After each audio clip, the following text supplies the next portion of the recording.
There is a particular irony available only to people who have been accused of something that is the precise opposite of what they are actually doing. Not just wrong, the precise opposite of right. The person accused of being dangerous when they are in fact the thing standing between their accuser and danger. The person cited for a hazard that is, in the full and documented reality of the situation, a protective feature. I have experienced this irony, and I can tell you that it has a specific quality that regular irony does not have. It is not just satisfying when it resolves, it is clarifying. It makes very clear, in a way that ordinary disputes do not make clear, exactly what was wrong about the accusation and exactly how far removed from the actual facts the accuser was operating. The accuser in my case was Donna Trask, who had been the president of the Pinewood Meadows HOA for 5 years and who had fined me $250 for maintaining a hay barn on my property that she had formerly cited as a significant fire hazard to the community. The fire department, when they learned about the fine, did not simply say that the hay barn was not a fire hazard. They explained at length and with documentation that the hay barn and the practices associated with it were a primary reason that a significant section of the Pinewood Meadows community had not burned down in a wildfire event 3 years prior. And then the fire chief, a man named Daniel Reyes, who had been in fire suppression for 32 years and who was not given to understatement, said something at a community meeting that I will get to in the second part of this story, and that the assembled residents received in a silence that was the specific silence of people learning that they had been angry at the wrong thing for the wrong reasons. But the story needs its beginning, because the hay barn did not appear on my property by accident, and its relationship to fire is not simple, and the full picture of what it was, and why it was there is the only thing that makes everything else make sense. My name is Caroline Whitmore. I am 58 years old. I am a large animal veterinarian, and I have been practicing in the Ridgecrest County area for 30 years. I own a 12-acre property at the southern edge of what became the Pinewood Meadows development, a residential community of about 140 homes built on the former agricultural land north and east of my property. I have owned my property for 22 years, and the development grew up around me over the 12 years since it was built, in the way that developments grow up around established rural properties that suddenly find themselves adjacent to new residential communities. My property has several outbuildings. The most significant, for purposes of this story, is the hay barn, a structure approximately 60 feet by 40 feet, with a gambrel roof, pole barn construction, built when I acquired the property and maintained continuously since. The barn is used for hay and straw storage that supports my veterinary practice. I maintain a small remuda of horses used in my large animal practice work, which requires hay and bedding storage capacity that a conventional residential property could not support. The barn sits on the southwestern corner of my property, approximately 200 feet from my house and approximately 300 feet from the nearest Pinewood Meadows residence. What the hay barn also is, and this is the part that Donna Trask did not know and did not investigate, is a component of the fire buffer system that I had developed in consultation with the Ridgecrest County Fire Department and the state's Wildland Urban Interface Fire Management program over the previous 8 years. Let me explain what that means, because it is not obvious. Ridgecrest County is in a Wildland Urban Interface Zone, an area where residential development meets undeveloped wildland vegetation. These zones are among the highest-risk fire environments in the country because they combine the ignition sources and occupancy of residential areas with the fuel loads and spread potential of wildland vegetation. The fire management challenge in WI zones is specific and well documented, and the mitigation strategies for it have been developed over decades by fire management professionals at the local, state, and federal level. One of the primary mitigation strategies in WI zones is the management of fuel breaks, strips of managed vegetation and ground cover between wildland fuel sources and residential structures. A fuel break is not simply a cleared area. It is a specifically managed zone where the vegetation is maintained in a condition that interrupts the spread of a surface or crown fire from wildland terrain to residential structures. Fuel breaks can include mowed grass, low-moisture plantings, fire-resistant ground cover, and managed bare areas. They require maintenance, and when they are maintained on private property adjacent to WI zones, they require the property owner's cooperation and typically involve a formal agreement with the relevant fire management authority. 8 years before the HOA's fine, a fire management officer from the state's WI program had contacted me about my property's position on the fire risk map for the region. My property sat directly in the path of the primary fire spread corridor identified in the county's wildfire risk assessment, the corridor through which wind-driven fire from the undeveloped wildland to the south would travel toward the residential development to the north and east. The fire management officer's proposal was that I enter into a landowner assistance agreement with the county fire department and the state WI program to develop and maintain a series of fuel breaks on my property that would provide a buffer between the wildland fuel south of my boundary and the residential community north of it. I agreed immediately. I was a large animal vet who had spent 30 years in this county and who understood the fire risk in this region as well as any non-firefighter could understand it. I had seen what wildfire did to the rural and semi-rural properties I served in my practice, and I had no interest in watching my property or my neighbors' properties become part of a fire event. The landowner assistance agreement was formal, documented, and binding on both sides. I received cost-share funding for the fuel break development and for the mowing and vegetation management equipment needed to maintain them. The county fire department received an annual inspection right to verify that the fuel breaks were being maintained to specification. The agreement ran for an initial 10 years with renewal provisions. The hay barn's role in the fuel brake system was specific and had been designed into the system by the fire management officer himself. The barn, with its large footprint and its masonry foundation and its substantial roof overhang, created a structural windbreak on the southwestern corner of my property, the corner closest to the primary fire spread direction, that reduced wind speed in the area immediately northeast of the barn and disrupted the ground-level wind patterns that drive surface fire spread. The barn was positioned where it was, at least in part, because the fire management officer had assessed its position as beneficial to the fuel brake system's performance. This was documented in the technical appendix to the landowner assistance agreement, which was itself a county-recorded document. The hay stored in the barn was managed in a specific way required by the agreement. It was stacked in the configuration that minimized the risk of spontaneous combustion, well-cured hay, properly stacked, with moisture monitoring and the specific ventilation that the gambrel roof design provided. The barn itself was maintained with the fire-resistant treatments and clearance standards specified in the agreement's fire safety annex. The hay barn was not a fire hazard. It was a fire management asset. Donna Trask had seen the barn from the community's southern walking path, which ran along the fence line between the Pinewood Meadows common area and my property. She had looked at the barn and seen a large wooden structure full of dry hay adjacent to the community, and she had filed a violation notice with the HOA management company, citing it as a fire hazard and recommending a fine. The violation notice was issued, and the fine of $250 was assessed without any consultation with the fire department, any review of county records, any request for information from me, or any inquiry whatsoever into the actual fire risk status of the property. Donna had looked at the barn from the path, formed a conclusion, and acted on it. I received the fine notice on a Thursday afternoon. I read it. I read the specific language Donna had used: significant fire hazard to the Pinewood Meadows community, excessive dry fuel storage in proximity to residential structures, failure to maintain safe fire clearances.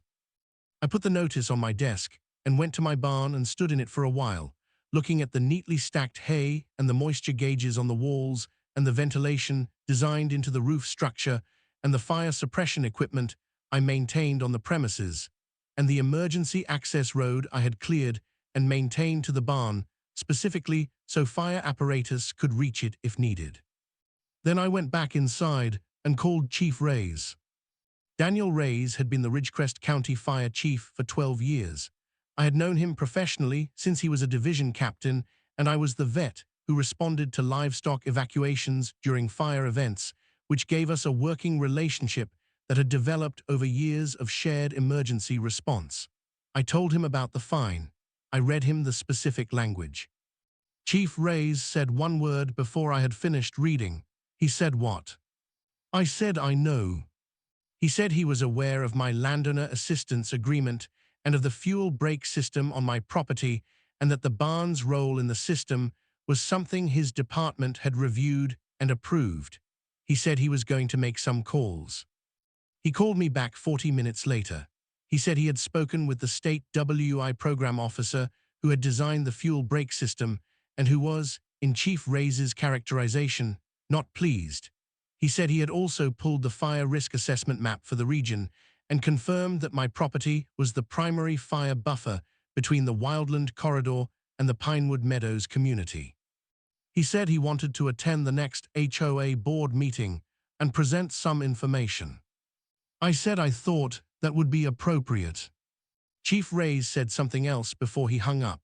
He said, Caroline, the fuel breaks on your property are the reason we did not have a community-level event 3 years ago. I said I know. He said the community does not seem to know. I said no. He said they were going to know. He was right, they were.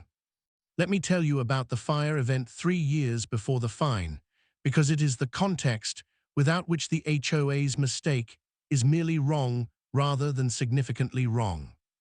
3 years prior to the fine, a wildfire had started in the undeveloped wildlands south of my property during a period of high wind and low humidity. It was August, which in Ridgecrest County meant peak fire conditions, dry vegetation, afternoon wind, low relative humidity, the combination that fire management professionals refer to as red flag conditions. The fire started approximately 1.5 miles south of my property boundary in a section of grassland and chaparral that burned hot and fast. The fire spread north, driven by the prevailing afternoon wind, at a rate that the incident commanders later described in their after-action report as aggressive. It crossed the 1.5 miles between its origin and my southern boundary in approximately 25 minutes. When it reached my property boundary, it encountered the fuel brake system. The fuel brakes performed. The mode buffer zones stopped the surface fire spread. The managed vegetation areas disrupted the crown spread. The barn's windbreak effect reduced wind speed in the northeastern corner of my property where the fire was being pushed by the strongest wind. The fire stalled at the fuel brakes, lost its spread momentum, and was contained by the initial attack resources that had been prepositioned in the area because the fire department had known about the fuel brakes and had been able to use my property as a staging and containment line. The fire did not reach the Pinewood Meadows community. It did not reach the nearest community residence by approximately 300 feet. The after-action report, which was a public document, stated that the containment of the fire at the fuel brakes on the Whitmore property had prevented spread to residential structures and had been a significant factor in the successful suppression of the incident. That report was a public document. It had been published by the County Fire Department and was available on their website. It named my property specifically. It described the fuel brake system in general terms. It credited the Landowner Assistance Agreement Program as a contributing factor in the community's protection. Donna Trask had not read the after-action report. She had not read it before she sent the violation notice. She had looked at the barn from the walking path and made her assessment. I provided a copy of the after-action report to my attorney, a patient woman named Helen Grave, who had handled my property matters for many years and who read it and said the fine needed to be challenged formally and immediately. I provided copies of the Landowner Assistance Agreement and its technical appendix. I provided the Fire Safety Annex. I provided the annual inspection reports from the County Fire Department showing that my barn and fuel brakes had passed every inspection for 8 consecutive years. I provided the moisture monitoring logs from the barn.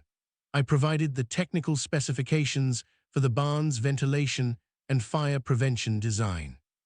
Helen sent a formal challenge to the HOA and to the HOA management company within a week. The challenge was accompanied by all the documentation I have described and by a letter from Chief Reyes stating that the Ridgecrest County Fire Department was aware of and had approved the hay storage practices and structural configurations on the Whitmore property, that these practices and configurations were components of an active landowner assistance agreement with documented fire mitigation benefits for the adjacent community, and that the fire department would be requesting an opportunity to address the Pinewood Meadows HOA board directly on the matter. Helen also submitted, as part of the challenge, a formal request for a hearing before the full HOA board at which the fire department would be permitted to present its assessment. Donna's response to the challenge was the response of a person who had made a decision and was not prepared to unmake it despite the incoming documentation. She sent back a letter on HOA letterhead saying the fine had been issued based on the HOA's good faith assessment of fire risk, and that the HOA's guidelines gave it authority to address fire hazards, and that the hay barn's large dry fuel load was inconsistent with safe fire management in a residential community. The letter mentioned nothing about the landowner assistance agreement. It mentioned nothing about the after-action report. It mentioned nothing about the fuel breaks or the WI program or anything in the documentation that Helen had provided. It was, in its internal logic, consistent and self-contained, because Donna was responding to the barn she had seen and not to the barn as it actually existed in its full regulatory and operational context. Chief Reyes, when Helen forwarded him Donna's response, said he would be at the board meeting. Part 2. The board meeting was scheduled for the second Tuesday of the month. Helen had requested and been granted a place on the agenda for the fire department's presentation, which was described on the published agenda as a fire safety consultation regarding a homeowner dispute. This description was technically accurate and entirely insufficient to prepare the approximately 35 homeowners who attended the meeting for what they were going to learn. Chief Reyes arrived in uniform, which was not a performance choice, but simply his standard professional presentation. He brought with him a laptop and a projector and a binder of documents and a second person, the state WI program officer named Sarah Dunning, who had designed the fuel brake system on my property and who had, when Chief Reyes called her about the fine, made the trip specifically to attend this meeting. I attended the meeting with Helen. I sat in the back row. I had decided before the meeting that I was going to let Chief Reyes and Sarah do the explaining and that I was not going to speak unless directly addressed, because the explanation was more powerful coming from the fire professionals than it would be coming from me. Donna opened the meeting and worked through the routine business items before arriving at what the agenda called the fire safety consultation. She introduced Chief Reyes with the slightly careful manner of a person who is not entirely sure what is coming, but who has committed to the agenda. Chief Reyes thanked her and stood up and turned on the projector. The first thing he put on the screen was the wildfire risk map for the Ridgecrest County region. The map showed the county in standard fire risk colors: green, yellow, orange. Red, with the Pinewood Meadows community visible in the northern section of the map and the undeveloped wildland corridor visible to the south.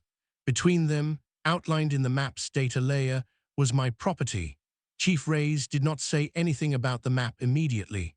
He let the room look at it. Then he said he wanted to give the community some context before discussing the specific matter on the agenda. He described the WI fire risk environment. He described what wildfire spread looks like in the region, the speed, the wind dependence, the fuel load dynamics. He described the fire event 3 years prior, its origin, its spread rate, its trajectory. He showed the spread map from the after-action report, which showed the fire's progression north toward the community and the point at which it had stalled. He said the fire had stalled at the fuel breaks on the Whitmore property. He said the distance from the stall point to the nearest Pinewood Meadows residence was approximately 300 feet. He said that without the fuel breaks, the incident commander's assessment was that the fire would have reached residential structures before containment was possible. The room was quiet. He described the landowner assistance agreement. He described what a fuel brake system was and how it worked. He described the role of my hay barn, specifically the windbreak effect, the structural fire management benefit, the positioning that had been designed into the system by Sarah Dunning. He said the barn was not a fire hazard to the community. It was, in the documented assessment of his department and the state WI program, a fire management asset for the community. Sarah Dunning added the technical dimensions that Chief Reyes had summarized. She described the specific fire dynamics that the barn's position addressed, the wind speed modeling that had been done before the system was designed, the monitoring data from the 3 years of the system's operation. She said that hay stored in the manner and configuration documented in the Landowner Assistance Agreement's Fire Safety Annex and maintained to the annual inspection standards the county fire department applied was not a fire hazard. She said that incorrectly managed hay storage could be a fire hazard, and that this was the context in which most people associated hay with fire risk. She said the storage on my property was correctly managed in a specific way developed by fire professionals and verified annually. She said the hay barn's fire safety was not in question. She said the question that the community should perhaps be asking was whether the fire department's assessment of the barn's role was known to the HOA before the fine was issued. Donna said that the HOA had not been aware of the Landowner Assistance Agreement when the violation notice was issued. Sarah said she understood and that she hoped this presentation provided the necessary context. She also said, in a tone that was entirely professional and entirely precise, that the state WI program's position was that the fuel brakes on my property were a community fire safety resource and that any modification or discontinuation of those fuel brakes, including any modification that would affect the hay barn's windbreak function, would require a review by the state WI program and the county fire department and could have implications for the community's fire risk classification. Donna asked what implications specifically. Sarah said that if the fuel brakes on the adjacent property were modified or removed, the community's position in the regional fire risk assessment would be reviewed, which could affect the community's insurance ratings and could affect the county's prioritization of fire suppression resources in the event of a wildfire event in the corridor. The room was very quiet. Chief Reyes said he wanted to be clear that he was not making any threats and that the state WI program was not making any threats. He said the fire management situation in the region was what it was and that the fuel brakes on my property were a documented component of the community's fire protection, and that the community was fortunate to have a landowner who had entered into and maintained the Landowner Assistance Agreement at their own initiative and at the cost of their own time and land management effort. He paused, then he said he thought the community owed that landowner a certain amount of acknowledgement rather than a fine. The room was quiet again, but differently quiet, not the silence of people waiting to hear more, the silence of people processing something they had not expected to need to process. A homeowner near the front raised her hand and asked whether the community had ever been told about the fuel brakes before tonight. Chief Reyes said the Landowner Assistance Agreement was a public record and that the after-action report from the fire 3 years ago was published on the county fire department's website. He said the information had been available. He said it had apparently not been communicated to the community by whoever was in a position to communicate it. The homeowner asked whether that was the HOA's responsibility. Chief Reyes said he was not in a position to address HOA governance responsibilities. He said he was there to address fire management and that he had addressed it. I looked at Donna from the back of the room. She was looking at the table in front of her with the specific expression of a person sitting with a very uncomfortable understanding of something. The board voted on 2 resolutions at the end of the meeting, after Chief Reyes and Sarah had left. The first voted to rescind the fine and remove it from my property's HOA record. The vote was unanimous.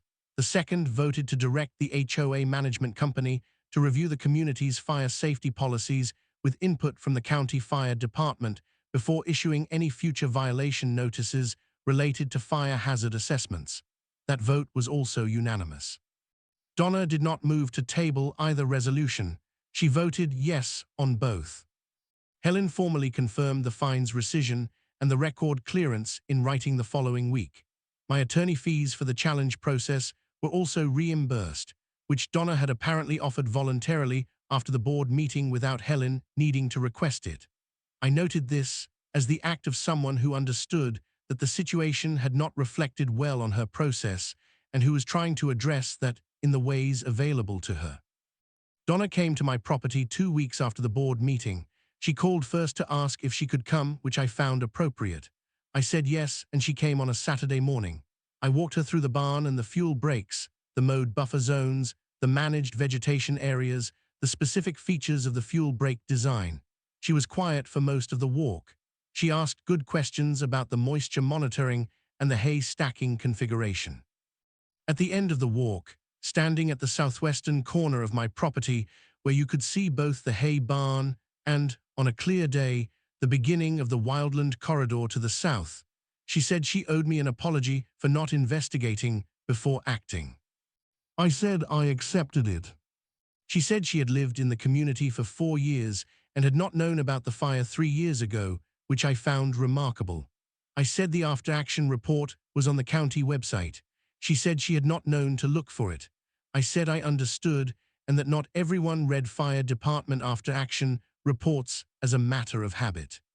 She said she thought maybe she should start. I said it was not a bad idea, living where we lived. She looked at the wildland corridor in the south and was quiet for a moment.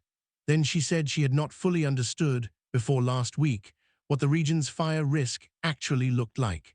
She said the map Chief Reyes had shown at the meeting, the fire spread map with my property in the path of the fire 3 years ago, was something she was still thinking about.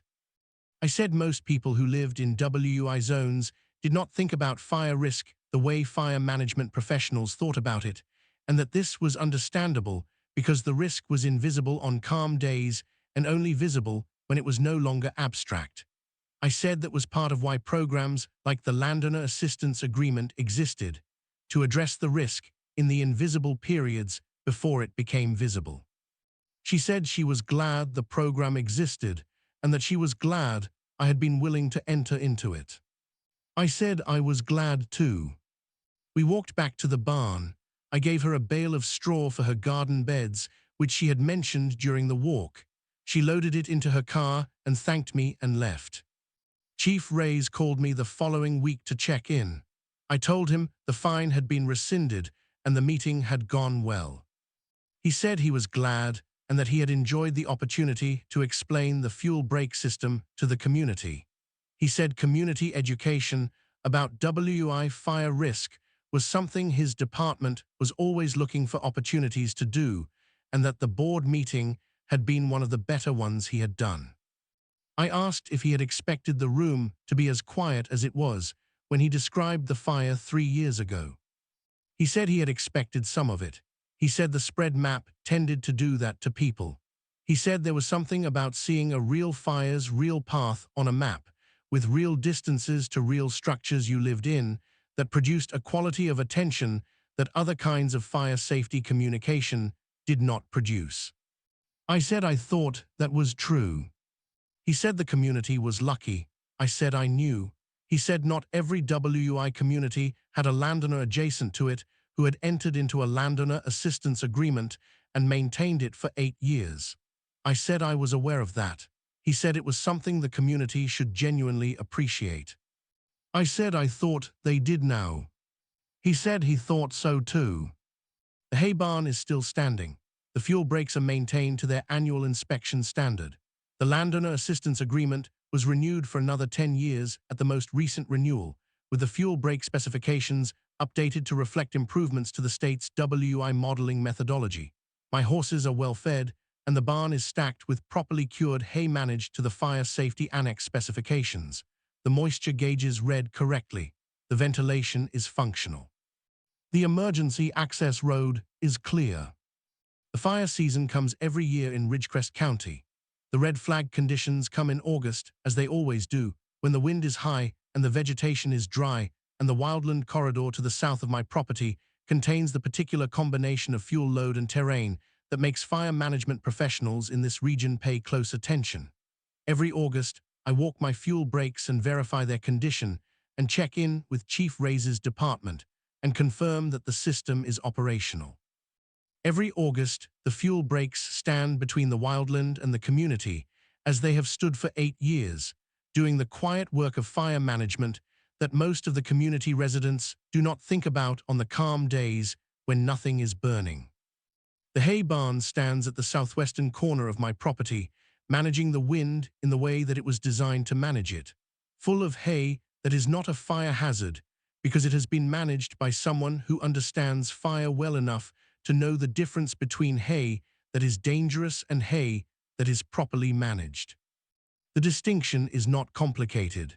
It requires knowledge and attention and the specific professional judgment that comes from 30 years of working in a landscape that catches fire and from 8 years of maintaining a system designed to manage that fire. Donna Trask had not had that knowledge when she looked at the barn from the walking path. She has it now. The fine is rescinded and the record is clear, and the community knows what it did not know before. The HOA's fire safety policies now require consultation with the county fire department before any fire hazard citation is issued. This is how it should have worked from the beginning. This is how it works now. The hay is fine, the barn is fine, the community is protected. That is the whole story. Thumbnail text. Line 1, HOA find my hay barn as a fire hazard. The fire chief explained it was the only reason the neighborhood didn't burn down 3 years ago fire. Line 2, then he showed the spread map, and 35 homeowners went completely silent in their seats firehouse.